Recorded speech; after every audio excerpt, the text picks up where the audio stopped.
بسم الله الرحمن الرحیم. څنګه تاسو پته ده د صوبه پنجاب د وزیر اعلی انتخاب چې څنګه کېدو، نو یو طرف د مسلم لیگ نون، بل طرف د پرویز پی ټی آی او قاب لیګ و. نو اوس پکې په منځ کې خط راغی. که تاسو وګورئ دغه شان خط دغه ته هم راغلی و، زمونږ نیشنل اسمبلی ته هم راغلی و.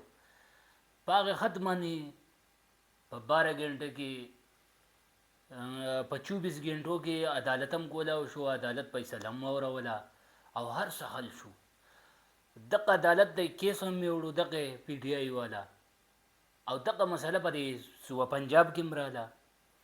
په صوبه پنجاب کې پی ټی آی والا کیس هم یې وړو چې بهی په نیشنل اسمبلی کې په حد باندې دا مسله کنې دغه ساده غونډه کیس دی. خبره کم ځای د کم ځای ته ورسېده ده. دا زمونږ عدالتي دغه نظام دی. اوس چې عدالت فیصله اوري، نو هر پی ډي ایم والا چې کم دی هغه عدالت پریشرایز کوي، پریشر پې اچوي. نو بهی دا خو بیا ملک نه دی که چې کومه اداره رامخکې کېږي او ته هغه دغه کې دا پریشرایز کوې چې نه ته به خوا کېږي. نو اول خو چې دا کم خلک راغلي په دې ټولو باندې خو کیسونه دي. ښه چې اداره هغې ته لاس ور اچوي، نو اداره بدناموي. ادارې چې بدنامېږي، نو زما څونه هیله په دې ملک کې دا سیسټم نه چلېږي. دا کم سیسټم چې دی وزیر اعلی او د پارلیمنټ دا سیسټم او دغه والا دی، په دې کې چې کوم ایران چې کوم خپل سیسټم بدل کړی دی، یا بنګلادیش چې کوم بدل کو، د دنیا ملکونو چاینا والا څنګه بدل کړی دی. نو زما څونه هیله چې یاره په پاکستان کې هم دا سیسټم بل طرف ته اچول غواړي. صدارتي سیسټم دی چک کېږه پیره چې صدارت سیسټم پای کې چې که پای کې دی یو 15 کاله وچلې که ټیک کېږي ټیک دی، چې که نه سیسټم ولې مکمل بدل کوي دی له. دا خو که دې ته تاسو وګورئ د پنجاب وزیر اعلی 3 دي که 4 میاشتې وشوې، پنجاب وزیر اعلی نشته. ښه دا بل په 2 سیټونو باندې رامنې دی. نو دا خو نه داسې ملک خو نه وي. یا ډایرکټ دی الیکشن وکړي چې الیکشن کې اوس هغه وایي موږ الیکشن نه کوو.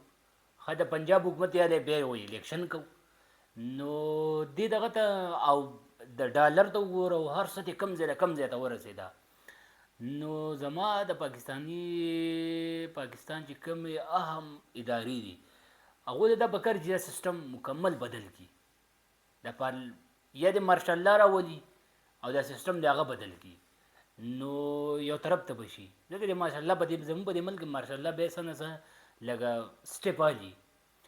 او که نه، نو دا سیسټم خو تاسو وګورئ د مکمل فیل دی. مکمل چې په کوم دغه کې دی، نو دا خو د چلېدلو نه دی.